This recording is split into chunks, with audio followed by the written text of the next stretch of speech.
Good evening and welcome to Fridays Live with me, Raj Naik. My guest this evening needs no elaborate introduction. He is an household name not just in India, but many parts of the globe. An internationally acclaimed star with a career spanning over 5 decades. My guest this evening is my dear friend, KabirBedi. Kabir, welcome to Fridays Live. Thank you very much, Raj. Thank you for having me on the show. I'm really looking forward to a lovely conversation between us. And it's Friday Live, so let's make the most of it. Yes, we should actually be having a glass of a drink in our hands. A bit too early, I guess, for Mumbai weather. But great. Water's good, but a cup of coffee ain't bad.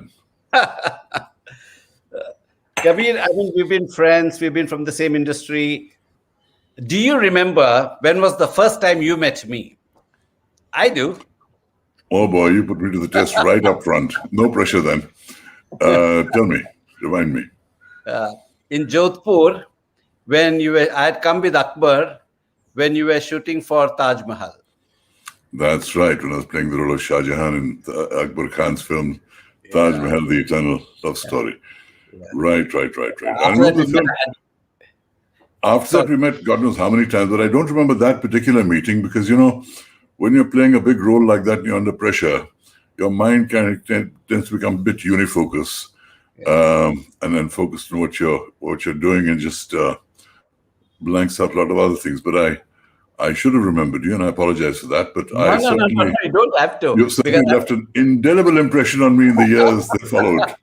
No, you left an impression on me that I remember, and I had almost forgotten about it. And then I was sitting today and I was thinking, when was the first time I met Kabir? We normally don't recollect when was the first time you met a person, especially when you're meeting the person on and off, right? So then I was like, this is where I had met him first time, and I've always been in awe of you. So oh, wow. Thank you for that. That's a huge compliment coming from you. I mean it, Kabir. I mean it. I mean, you had an incredible career, and I have a confession to make to you. This show was planned much before your book, so I didn't read your book because I've got it and I'm going to read it after this show because then for me it'll put things in context. But I did see the trailer. Okay. I did see the trailer, and in the trailer you mentioned what did you mention? You mentioned this thing saying affairs and anxieties, milestones and mysteries, stories of heart-wrenching setbacks. I bare my soul with emotional honesty, making, breaking, and remaking as a man. Right. Well remembered. Breaking. No, I wrote it down. Okay, but making, breaking, remaking as a man actually touched an emotional chord with me somewhere. I mean, it was, it takes a lot of courage for somebody to come and bare their soul in public, right? It's not easy. Yeah. So that was my story. So if I didn't do that, I wouldn't be really telling my story with any authenticity, because I've seen extraordinary highs and seen extraordinary lows. I've had euphoric triumphs and heart-wrenching losses. And if I tried to whitewash the parts that hurt, it wouldn't have rung true, because autobiographies, they just talk about the successes and triumphs that you had are all very well. The real story is in what did you have to overcome before and even after success? And what does it feel like? What do you do in those situations? Yeah. That's what made my book interesting, because that's the story. And that's what I wanted to tell as cleanly as I could. Yeah. And hopefully as interestingly as I could. I'm sure. I mean, and very few people do that. I mean, you could read a lot of autobiographies. They want to garnish it and say only the good things, and they don't want to upset anybody. They don't want to offend. And for you to, it shows tremendous amount of character and courage. And I think so. Anyway, once I read it, probably I will be able to see how much of what you've said is actually in the book. Right. So I'm going to be emotionally also getting involved in asking you questions today, okay? Because, like Right. I said, yours has been a very inspiring story. You tweeted a few days ago. I mean, I think it was it the Dalai Lama's birthday on the 7th, right? It was. Yes. 7th, yeah, because it's my father-in-law's birthday, so that's why I remembered. And I saw your tweet where he called your mother. He referred to your mother. He knew your mother because she became a monk, right? She was one of the highest rated. Eventually went on to become one of the highest ranked Tibetan Buddhist Mamila nuns. or something like that. I remember. Mamila. Yeah. Mamila. So tell me a little bit. So again, that was like I had read somewhere, but I didn't know. But when I read that tweet again, somewhere it again said. So tell me about your mom. My mother is quite extraordinary story. I mean, 3 books have already been written on my mother. This is the first book I'm writing about me, but 3 books have been written by people like Andrew Whitehead, BBC journalist, Naomi Levine, and Vicky McKenzie. 3 books on her. But basically, I can go into a larger story if you like, but regarding the Dalai Lama, when the Dalai Lama left Tibet in 1959, after the Tibetan uprising against the Chinese attempt to take over, which they were successful in doing, he was followed by over 100,000 Tibetan refugees across the Himalayan heights, probably many, many more, but only 100,000 survived it because they had to cross the Himalayas with all its icy peaks, with all the major roads cut off by the Chinese. So they had to take trackless routes. And they arrived in India in this camp called Misamari, which the government had set up for them, absolutely desolate, in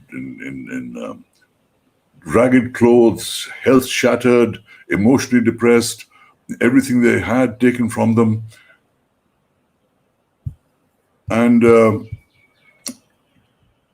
they went on to be settled here. Now, my mother was sent by Nehru to look after the Tibetan refugee camps. And I would visit her in the camps. And these were just shacks with lots of refugees in there. And my mother was taking care of all the humanitarian problems. And I used to call her Mummy. So all the refugees started calling her Mamila. She became a mother to a generation of Tibetan refugees that came to India. And even the Dalai Lama knew her as Mamila. She had already become Buddhist through another life-changing experience she had in Burma, which I've written about. But through the Tibetans, she discovered Tibetan Buddhism. And this Tibetan Buddhism was very different to the Buddhism of Burma and Sri Lanka and India, which is the yellow robe. This is the maroon-robed Tibetan Lamas. And she was fascinated by it. She became a nun, and she created an institution to teach Lamas, the highest Lamas of Tibet, English, who all went on to found major centers of learning and temples of Tibetan Buddhism in the West. So she has really been called the architect of Buddhism in the West, because she also took her guru, the Karmapa, on this 5-month tour of America and Europe, which was absolutely extraordinary. And she and a lot of her proteges were the people that created these centers of Buddhism in America. So my mother is an extraordinary story because it actually begins in Oxford, when she was an English girl in Oxford. And she met my Punjabi father, both there on scholarships, both committed to extremely idealistic views. Your mother was British? Your mother was a British? She was British. She was British by birth. But she came back and joined my father in the fight against the British for the freedom of the country because they shared this idealism. And she was actually one of Gandhi's handpicked satyagrahis. And my father was a flaming communist. So even though they believed in the same cause, they had different roots. And then how that journey, and this, we were all in Lahore. We lived in these huts, literally 3 huts with a buffalo tethered nearby for milk, no electricity, no water, with all these leftist freedom fighters who became very famous. Gyani Zail Singh, who became president of India, Indur Kumar Gujral, who became prime minister, Satish Gujral, the artist, Khushwant Singh, Pran Chopra, the first Indian editor of The Statesman, Sheikh Abdullah, who became ruler of Kashmir. All these people were sort of gathered at this leftist adda. Balraj Sani, who came to try and help. And so their story is quite incredible. Both their stories, both went on to become major figures in each in their own way in the spiritual field. So my mother became a nun, and my father became a New Age philosopher in Italy. So that's very where beautiful relationship, very beautiful stories, and how two people in such situations manage to remain soulmates to the end of their lives, even though divided by religions, divided by continents. That's their story.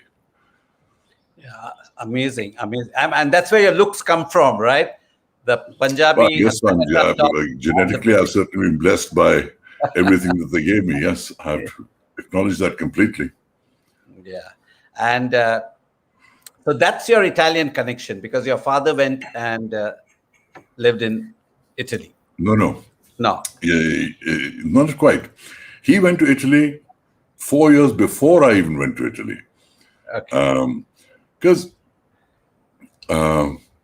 he had these incredible psychic energies.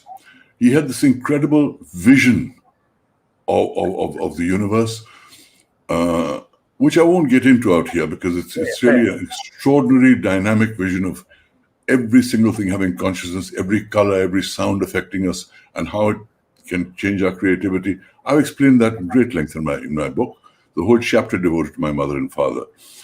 And in India, people started treating him like a Jyotshi, Will my son get a good job? Will my daughter find a good husband? He wasn't interested in that. He was interested in the dynamics of human existence, of how you can be the best you can be. How can your creativity transform you? All these things. And these Italian groups, hippies used to come. The hippie trails have discovered him in India. And they said, Baba, you must come to Italy. So he went there for a while, and he found people very much more in tune with what he was talking about. So that 3 months then went on to become 30 years. But he created a whole philosophy, which he summed up in his book called L'Uomo Totale in Italian. There's a center near Venice that still continues his legacy and teachings and techniques. And that was his life's journey.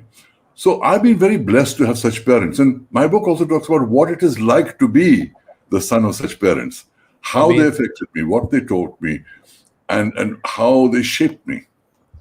Amazing story. So tell me, when your mother became a monk, are you the only son? I mean, do you have siblings? No. I have an elder brother who's in Bangalore, and I have a younger sister who's in Boston. Okay. So when your mother went to the what do you call the monastery? Monastery. I mean, all 3 of the children went along with her. Where you brought up monastery? My mother took the robes when I was in college. Okay. My brother was already working by then. My sister was about to join college. I was at St. Stephen's. My sister joined Miranda House.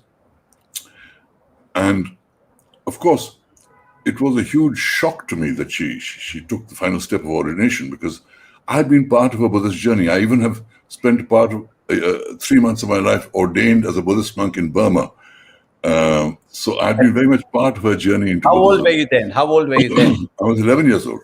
11 years old. I went with her, and she learned meditation from Mahasi Sayadaw, who was the greatest teacher who taught Goenkaji his Vipassana meditation. And then Goenkaji in turn spread it all over India. So it's a very close relationship is what I'm saying. So I felt very betrayed by her taking the robes. I was very angry with her. And she wrote a very beautiful letter to me after that, saying, I feel your pain, I understand your pain, but, who decides when an apple falls to the ground? And I realized that really, in that she summed up everything. It's something that couldn't be stopped. It was ready to happen. But more importantly, she wrote something very beautiful. She said, "In your childhood, I gave you and your sister protection and care. Now I need your protection and care." How nice. Uh, and it brought tears to my eyes. She said, being ordained in a direct line from the Buddha is an incredibly sacred thing. And I was there for you then. She said, "I'm still there for you if you ever really need me for something." And she would visit us from time to time in the monastery. But it was certainly a big departure. Suddenly you see your mother, head shaved, wearing a rosary, maroon robes, Tibetan nun and monks, and going off to live in the Rumtek monastery in Sikkim with the Karmapa Lama, who's the equivalent of the Dalai Lama in terms of the spiritual orders. The Tibetans have 4 spiritual orders. And Karmapa's head of one, the Dalai Lama's head of one. But politically, the Dalai Lama is supreme because he is also the political head of Tibet. Yeah. Interesting. So, coming to that picture you saw of me and the Dalai Lama, I've known His Holiness for many years, over the years, because of my mother's relationship with him, and because she was extremely close to him as well. So tell me, how did your brother and sister react? I don't know why this Siri No, keeps you're telling me. perfect. Sorry. No, you're perfect. You're perfect. Don't Okay. worry. You can see you, we can hear you, and you got a lovely Right. voice. So Thank you, Raj. yeah. So Kabir, tell me, how did your sister and brother react? They Well, my sister felt extremely insecure at the time because she was about 17, I think. But I think that letter from my mother to both of us assured us, and we understood why she had to do it. It took a while for my sister to accept it, but eventually, knowing who my mother was, the kind of person she was, she didn't have a malicious bone in her body. She was entirely radiant with care and concern for people. So for her to take this step was something that it didn't take us long to understand why she did it and why she needed our support at this juncture in her life. And we gave it, and we gave it. And we're very proud of what she did. And also what she achieved later as a Buddhist, because she really helped propagate Buddhism in America, Europe, South Africa, Singapore, numerous places, going on lecture tours, opening doors and make people understand, because Buddhism was, and especially Tibetan Buddhism, was just not on the map of America. It was something totally esoteric. The first time they ever heard of it was probably when the Dalai Lama had to flee Tibet and come to India. So that was. So do you follow Buddhism? I mean, have you, or you? Raj, Buddhism has influenced me very greatly. Sikhism has influenced me enormously because my father is a descendant of Guru Baba Nanak and wrote books on Guru Baba Nanak. I have always been a spiritual inquirer, and I became a Buddhist monk. I studied meditation. I practiced Vipassana. For reasons I've explained in my book, I don't belong to any religion, but I've taken thoughts, feelings, philosophies, attitudes from many religions to make a kind of fruit salad of beliefs that resonates for me. And that's a whole chapter in my book called Beaches and Beliefs, which is about my journey to find out what is true. Because every religion gives us wonderful human values to live by. But philosophically, they're saying different things.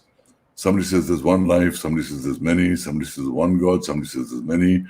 Somebody says there's soul, somebody says there's not, somebody says will, there's free will, destiny. What is the truth?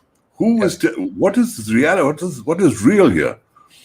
And my desire to find that out led me to a lot of great thinkers and teachers who I met in person, people like Jiddu Krishnamurti and Deepak Chopra, etc., as well as many New Age thinkers, as well as reading a lot of the texts and trying to understand what is real, what resonates, where did it all come from? scientists tell us that there was this microscopic dot that exploded into a universe that is so big we can't even imagine how big it is.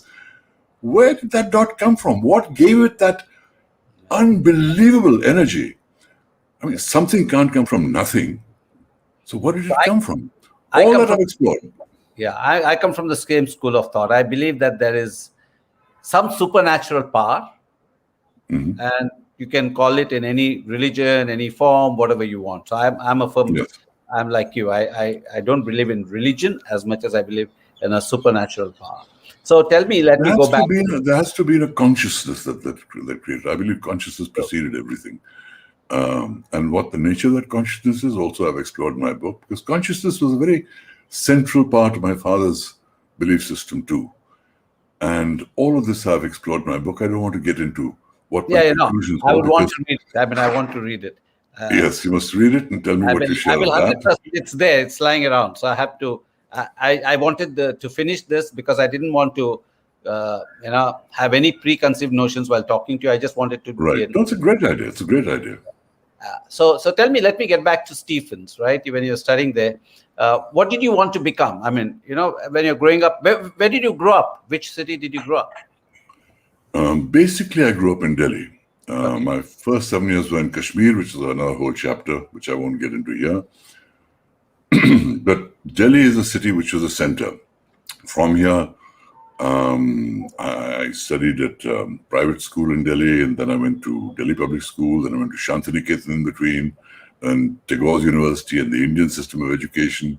Came back, went to Sherwood College in Nainital, and eventually I got myself into St. Stephen's College. Without knowing how I'd pay for it, but I managed to work my way through college because my parents' idealism didn't leave a whole lot of money in the bank. No, but when we were studying, I mean, we all aspire, right? We want to follow a career. We want to do this. What did you want to become, Kabir? I wasn't sure. I realized I studied history because I thought, let me figure out how we all got here in history. Then I'll think of what else I can do. And then because I was freelancing with radio, I figured, and television had just begun, and I had a program on television as well called Mirror of the World, which became very popular. I figured I'd be a writer, work for television and radio, presenting, producing, wherever that road led me, because I was very interested in the mechanics of sound and film and editing all these things for television and creating my own programs, etc. But there was a very important incident in my life, which actually I begin my book with. It's how I got to interview the Beatles and that story. And I was the only reporter in Delhi that managed to do that. You interviewed the Beatles? Yeah, I was the only reporter in Delhi who actually got through and interviewed them. And how I managed that is in my book. What are the consequences of that is also in my book. So how I did that is in the book. What I said to them, what they said to me is in the book. What happened as a result of that changed my life. How old were you then? I was 20. I was 20. I was working as a cub reporter for All India Radio. And I said, give me a tape recorder, I will get to them. They didn't believe me. They laughed at me. And I said, no, I will do it. Do you have that interview with you? I mean, do you have the footage or? I don't. Because one of the things that made me leave All India Radio is because the staffers didn't have any idea what I gave them. They broadcast it, and after broadcasting it, they just taped another program over it saying we don't have money for new tapes. Oh, and that so shattered me. This is one of the reasons I left Delhi. But it's all in my book. I don't want to spoil all the surprises and all the drama that accompanied that and how traumatic that whole thing was for me. But then I had various choices. I actually, tell you the truth, even before I came to St. Stephen's, I'd wanted to be an architect. But there was no way that I could study architecture and work to pay for my college at the same time. So I joined St. Stephen's. Once I decided to leave All India Radio and Television, I thought, should I join the IIS? Should I join the IFS? Because St. Stephen's was like a finishing school for True. people that wanted to join the Indian Foreign Service or Administrative Service or Police Service. Should I be a writer? Should I be a journalist? Should I be a tourist guide? That was another way I made money in my college days, by being a tourist guide. So, excuse me. So, all these options were before me, and then I thought what I really enjoy doing is film. And I came to Bombay initially to be a director, not to be an actor. And there were no film schools in those days, so the only way I could hone my craft as a director was to join advertising, which I did. I joined Lintas Advertising, and I spent 5 years in advertising between two agencies, Lintas and Ogilvy and Mather. And the great good fortune was having, quite by chance, Alec Padamsee was my boss. Yeah. And this is Express Towers, Nariman Point, right? That's Express right. Towers, That's Nariman right. Point, That's yeah. right. That's right. No, actually, those days it used to be in Back Bay Reclamation. Then it moved to Nariman Point.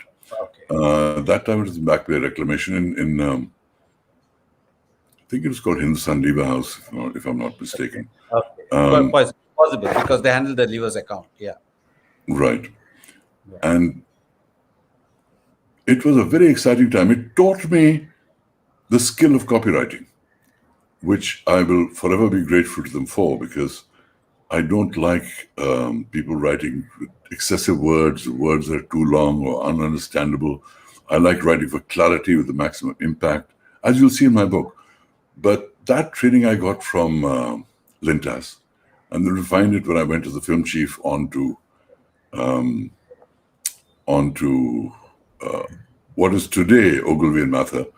And those are the days when Frank Simoes was the head of the agency, and Suresh Malik was there, and Ranjan Kapoor was just a fellow account executive who'd been to the same college as me. But we remained friends throughout the years, right to the time he passed away recently. Ranjan and Jimmy have been good friends of mine too. Yeah. Absolutely, absolutely. And so all these wonderful people that I met, and then Shyam Benegal used to work one floor beneath me in advertising in a company called ASP, and he also used to make ad films. And he was also thinking promotions. It was ASP. That's ASP. And he was also starting to think about making films. And both of us used Govind Nehlani as our cameraman, because Govind wasn't a director then. He was just a cameraman. So both of us used to use him as our cameraman. And I used the unknown Jagjit Singh for a jingle that won me a Nation Award.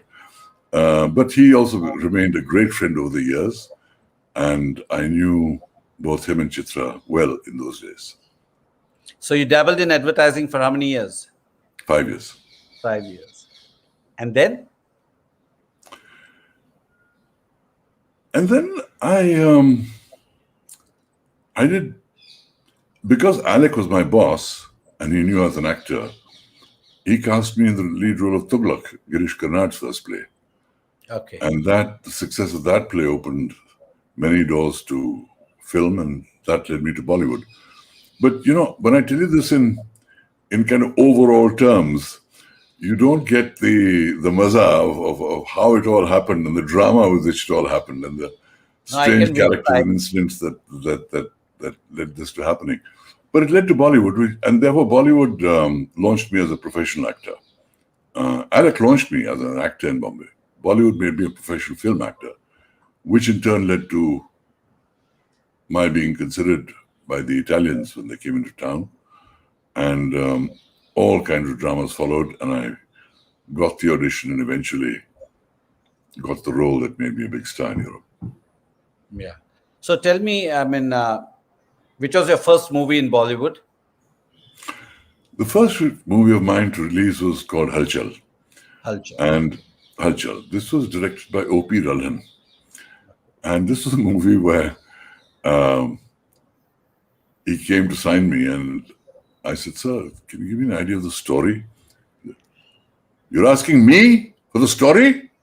You, rank newcomer, you're asking me? I made Dharmender a superstar in Pura Patthar, and you are asking me for a story?" I said, "I'm sorry, sir, give some idea. Don't be stupid. Don't talk like this." And I said, no, it's quite okay, sir. I signed on the dotted line. Cecilia Taman also signed on the dotted line, believing she was a heroine. I thought I was the hero. Turned out to be Ralan himself was the hero. Huh? He was the hero himself. And his leading lady was the great Helen, who was legendary for her dance numbers. And when the film released, it didn't do well. But because I wasn't the hero, and because Zenith wasn't the heroine, none of us really suffered greatly due to this failure of the film. So that was my first very rude introduction to Bollywood. But I must say one thing about Ralan Saab. He was a very considerate man. He had a big heart. He helped me greatly when I had a road accident in Bandra and the police tried to pin the blame on me. And he came to the police station, fought with them for an hour before getting me out. So I'll always be grateful to Ralan Saab for being my first producer and for helping me out. He had a man with a great heart. He had a huge ego, a loud voice, but a great heart. Amazing. And obviously your journey in Bollywood started at that moment, and then you got picked up for Sandokan, right? Mm-hmm. How do you pronounce it? Sandokan? Sandokan. Sandokan. Okay. Sandokan in Italian, but Sandokan in English. Okay. So how did that happen? I mean,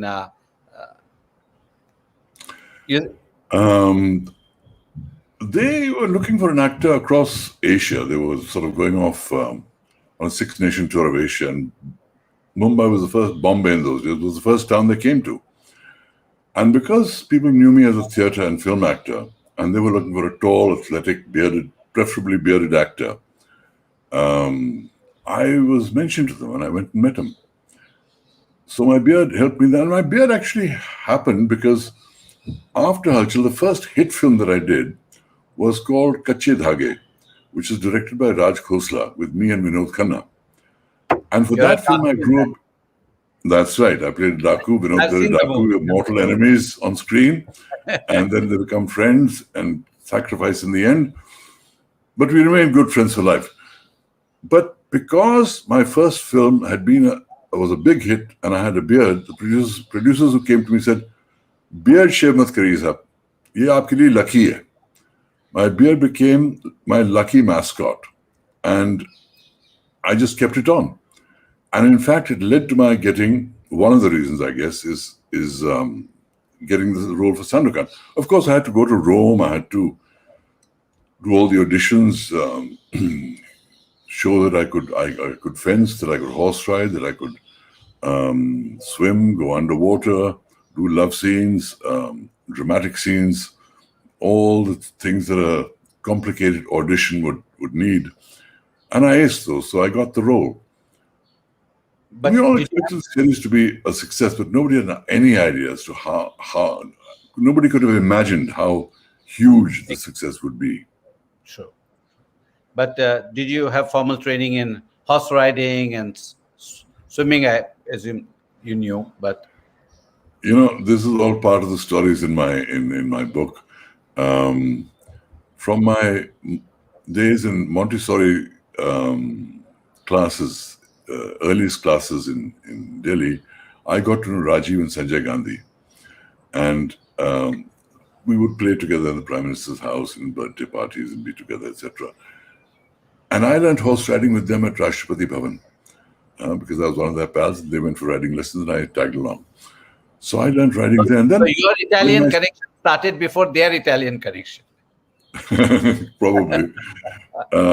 And then again, I loved horse riding so much that when I was in school in Sherwood, I would bunk school and come down to the lake so I could ride horses around that lake.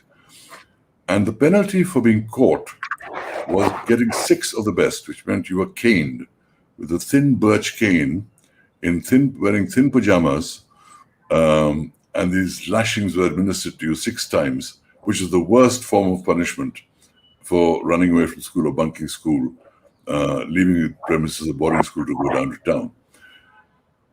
But I loved riding so much, I'd take the pain. I'd just say, okay. And I had this wonderful principal who said, Bedi, if you do something wrong and you pay the price, nothing will be held against you. You've done something wrong and you paid the price for it. So I knew the price of riding horses. And I must say, riding horses served me more than everything I learned in the classes, because I've often done roles that involved riding, including all the riding that Sandokan had to do as a pilot who fought the British for the freedom of his country. Amazing. So tell me, I mean, obviously after that you had a lot of roles in many, whether it's in James Bond movie or Bold and Beautiful and things like that. So tell me, which besides Sandokan, that obviously was your high, right? Yeah. So besides that, what was the most memorable role that you've ever done, or which you really enjoyed? Before Sandokan. No, after Sandokan. After Sandokan. Raj, I have to see roles not just in terms of their size, but in terms of the impact. And I must say that being on the Bold and the Beautiful for almost a year, a show that's seen by 1 billion people around the world, had a massive impact. It gave me a huge fan base. And not to mention being in the James Bond film, because that again has its legions of followers around the world. Yeah. No, but this is every day, right? That wasn't as long a role as the kind of role that I had in The Bold and the Beautiful. While being in a Bond film is extraordinary, it's something that every actor should be proud of, and I was certainly the first Indian actor to be there. And it was a great experience, which I've written about, which included meeting Princess Diana, meeting Ronnie Biggs, the train robber in Brazil, and all kinds of other adventures. But The Bold and the Beautiful certainly was the most important role that I did. But let me say, that was in America. In theater, probably the most, theater, I've done Othello for Alec Padamsee, I've done Tughlaq, but the most important role I did was for the Luminaires Theatre Festival in Canada when I played Shah Jahan in a play written by Canada's biggest playwright, and a spectacular production where I was on stage for 90 minutes and everything changed around me with laser lights and sets, and everything was changed around me. And I was the only constant through this, talking about Mughal history, raging like Lear against the injustice of his son having overthrown him, his tender scenes with his daughter. It was non-stop. And that was a great theatrical achievement for me. And I think that is also a role I'm extremely proud of. Not to mention, as you mentioned at the very start, the role of Shah Jahan that I did in Akbar Khan's film, where we first met in Jodhpur. That's right. So great. So your film part we've addressed. Now let's come more to your personal life. When did you meet Pratima? Again, there's a chapter on Pratima in my book. I met her when I was working for Ogilvy and Mather. And I met her because I was dying to pee. I rushed into a cabin to get the golden key to the executive loo from my friend Suresh Malik. And there he was talking to Pratima, and he introduced us. And I didn't really want to date any models because I was a film chief and I didn't want the pressure of models asking me to cast them in their films, or people thinking that I'm taking advantage of models because I could give them jobs. But given your looks, Kabir, I'm sure the models would have made passes at you.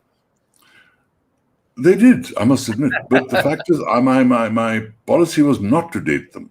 And how Pratima broke my defenses is a very interesting story in the book. And the relationship we went on to have after that was certainly a roller coaster of emotions, and great highs and lows, great achievements and mistakes, many things. Think about this, Raj. I can write about these because while it's easy to talk about the good things about other people and the good things about myself, the only way I can talk about something that was wrong about the other person in what they did or the way they treated me is if I take the same responsibility myself and say, I too fucked up. I too made this mistake. I too accept the responsibility of this, that, the other. So if I do that to myself, I give myself the freedom to talk of others in the same light, with the same honesty, with the same authenticity. And that's, I think, one of the hallmarks of my book, that at every stage I've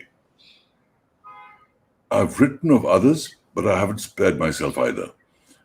And I think that openness to be, that vulnerability that I've shown, is one of the factors why people have been so drawn to the narrative of the book, because they see it as a human journey, a journey of what it takes to be human, the joy of it, the wonder of it, the heartfelt tragedies of it, the incredible euphoria of your successes.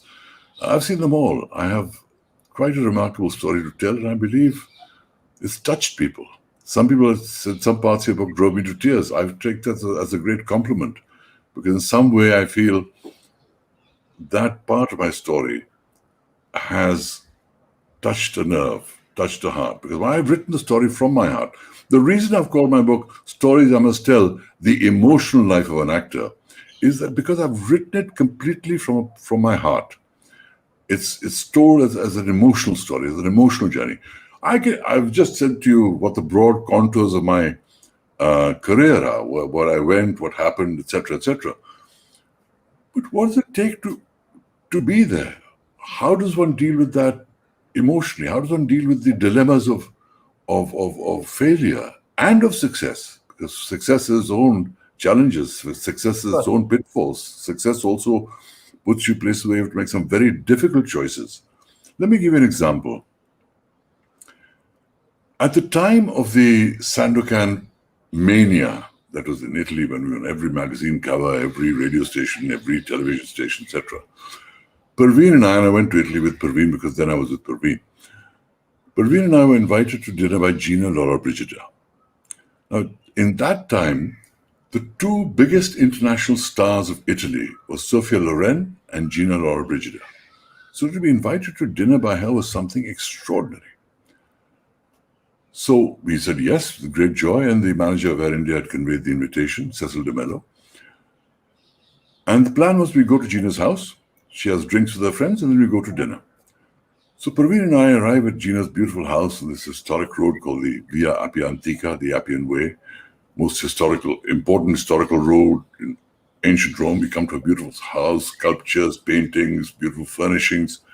She brings us in, starts introducing me to all our guests, and says the most wonderful things about her. They say most wonderful things about her, but she refuses to talk to Parveen. And this put me in a hell of a situation, because I'm trying to include Parveen without much success. Everyone's praising me to the skies. I'm acknowledging that, but I'm trying to include Parveen. It didn't quite work. So I thought, okay, we will go to dinner, and it'll all get sorted out. So we went to a restaurant. At the restaurant, we sat down, all four of us, and Gina said, "Let's dance." So we go up, we dance, the ballroom style dancing, band playing, dance floor. I'm thinking, hey, I'm dancing with Gina Lollobrigida, etc. We come back to the table, and then Gina turns to Parveen with the air of a queen and says, "And you, my dear, what are you doing here? Following the star?" And that was like the most insulting thing she could have said to Parveen. So I was caught in this dilemma of do I insult my hostess, or do I defend my woman, or what do I do? And before I could say anything, Parveen replied sharp as a rapier. She said, "No, my dear, I'm with my man, because I have a man." And Gina said, "Oh, she's very clever."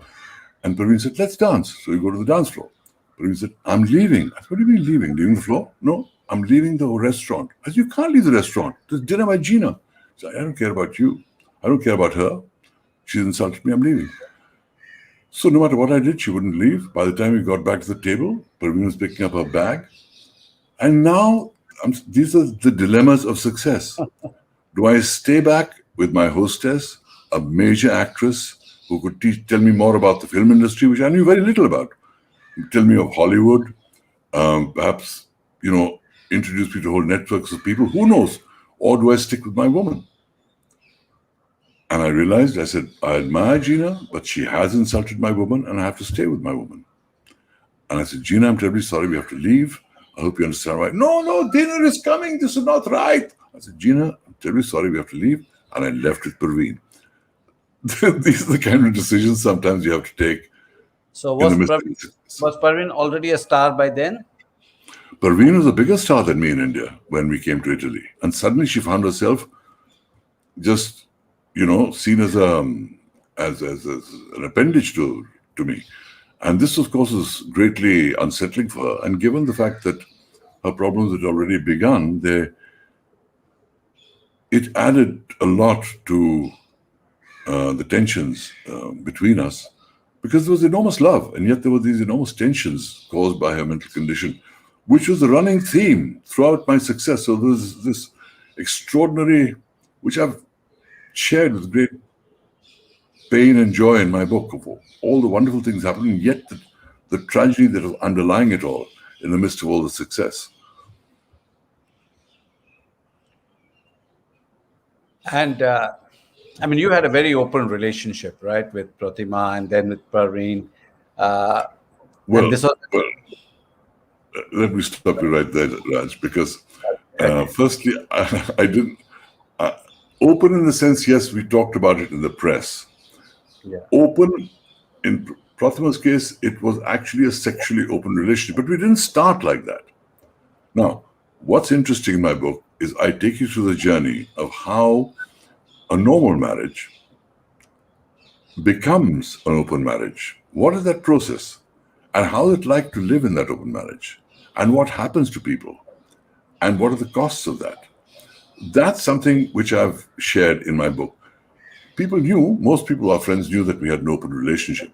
So that was not the thing. With Parveen, there was no open relationship. It was a committed monogamous relationship. It was open in the sense that everybody knew we were together. We were living together, which was quite shocking in those days. So we didn't hide any of that, but it wasn't open in the sexual sense. And how old were your children then? At which point? At the point where I had to leave Pratima for all the reasons I've explained in my book, and began my relationship with Parveen. Pooja was about 5, and my son Siddharth was 3. But I may have divorced Pratima, I never divorced my children. And I've explained that also in my book. I also know that when your son came to LA, you tried helping him and things like that. Yeah. Yes, that was a very tragic part of my life. There's a chapter on him in the book too, as to how a boy with extraordinary intelligence, graduate of Carnegie Mellon University, poised for the greatest glory in the information age at the dawn of the internet, suddenly has problems that make him question life, make him want to commit suicide, and what I do to try and prevent that. That's part of the chapter that I wrote on him, and it's probably the most difficult chapter that I had to write, because it is important to know not only what the afflicted person goes through, but what the caregivers go through. And both are equally important parts of that story. And I'm glad I wrote it. Because even though I had to reopen many wounds in writing that story, it was still important for his sake to talk about what Siddharth was, the kind of boy he was, the kind of mind he had, and what went wrong, and what it took to try and fix that. Yeah. Must have been it's not easy for a father. Not at all. Yeah, I also saw one tweet by Pooja the other day where she said, "I'm so proud of both my parents holding both your books." Yes. And so when you told me I divorced Pratima, but I didn't divorce my children, I mean, that's a testimony to that, Yeah. So then you married. I have 3 children. I also have Adam from my American wife. That's what I was just coming Michelle, to. Yeah. And he was my American son. And he's in Hollywood now. He's living. Adam is from Susan. Adam is from Susan, right? From Susan, now known as Ishel. Okay. Now known as Ishel. And that's also another thing, Raj, in terms of talking about things. You know, not every relationship can come to a happy ending. Some relationships end before their time. And as Sahir said, जिस अफसाने का अंजाम ना हो मुमकिन, that story whose conclusion is not possible. जिस अफसाने का अंजाम ना हो मुमकिन, उसे एक खूबसूरत मोड़ पर छोड़ देना बेहतर. So the relationships that I had, even though they ended, my greatest, or one of my great achievements is that I managed to stay friends with all my ex-wives. And I have this beautiful picture in my book of Christmas around, Nikki was my wife at the time, and me, together with Ishel and Pratima, laughing and talking around the Christmas tree at my home in Los Angeles, on Santa Monica Beach. So that was something that I think is something I learn from my book, you know. Yeah, and it's beautiful to be able to, I remember the Engelbert song which says, "To waste our lives would be a sin." It's when Yeah, absolutely. to remain friends Absolutely. and rather than continue with a relationship where both parties are hurting. You're just pretending, and I think a lot of people are not true to themselves, and then they try to make it work for whatever reason, and in the end, both are miserable. I think, and to remain friends, and like you said, you had this picture with Nikki and Susan and Yeah. all together. I think it's a great thing. And it's important. There's no question that at the time of parting, it's always painful. There's no escaping that. There's no getting around that. Even if, say, today Amir and Kiran Rao come and give a happy face, say we're separating, they must have gone through a lot of trauma before they came to that happy face announcement. It's always painful. But once the pain is past, then what kind of relationship do you have, and can it be a positive relationship? And how to do it is what I've tried to share. Because there's various reasons why people read a book. They read it to know what happened to KabirBedi, what does it feel like to live a life like that, how thrilling a story. But they also read it to say, what am I getting out of it? What's in it for me? What can I learn from it? Firstly, they want to be entertained, which I believe I've done. Secondly, they want to be informed. Secondly, they want to be educated. So all these things are things you have to carefully balance out, because I think my life has seen such extraordinary extremes. I've lived so many different lives in one life, had so many different professions in one life, and now I'm an author too. And how to reinvent yourself is certainly one of the lessons of my book. But it's not done as lesson 1, lesson 2. It's implicit in there. You have to read between the lines. Yeah, no, but it's amazing the way you reinvented yourself. And you had a roller coaster ride. And like you said, you were journalist, then you were an ad man, then you did theater, then you did films, and now you're an author. And 5 decades, it's a long, very few people can boast of such a success. So you did mention your roller coaster ride. So if I have to ask you, Kabir, what was your highest point and your lowest point in your life?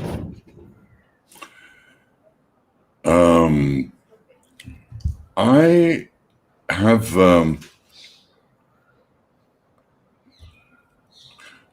let's say, I would say Sandokan and the achievement in Europe was certainly the highest point in my life. Even, as a 20-year-old, when I managed to interview the Beatles, I mean, that has to be a high that would be hard to beat. And yet I did beat it by the kind of success I had in Europe. And the lowest point probably is the death of my son. Because, what can I say? It's a pain that's too deep, that'll always remain, even though the wound and the pain recedes, the scars remain. And my sense is that it's one of the deepest losses any human being can have. Yeah.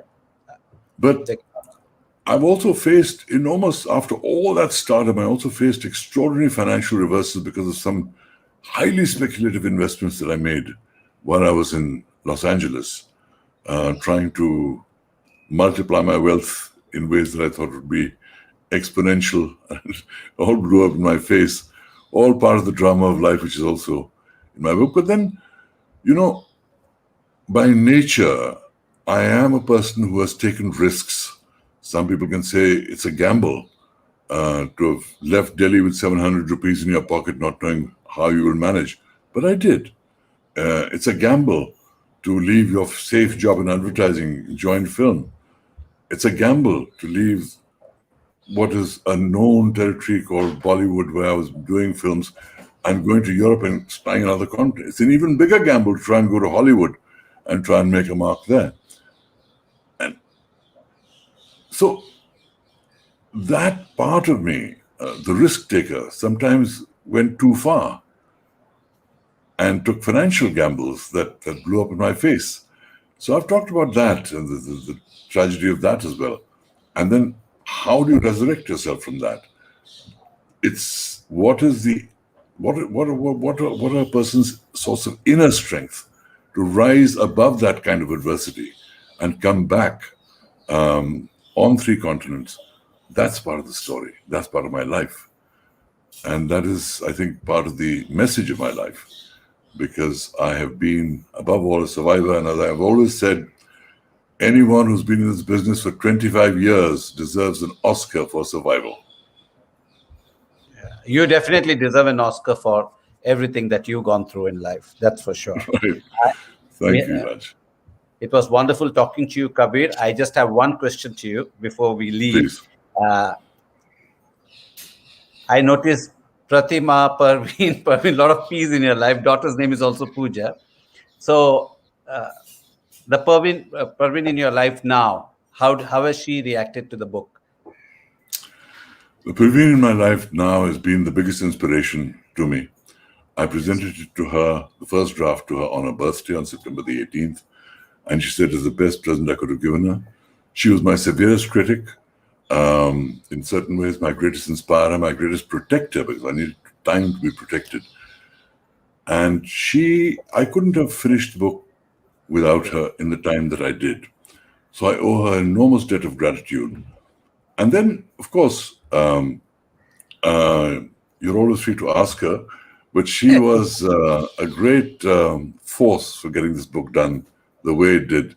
And then, of course, I asked other people. I asked Justin D'Acuna, I asked Carlo Pizzati, Italian journalist, and I asked Andrew Whitehead, the BBC journalist who wrote a book of my mother. All gave me feedback, and together with Parveen, I polished it for another 3 months, and she is very much responsible for that. And I think she loves what I've done in the end, and I thank her for her inspiration and empowerment.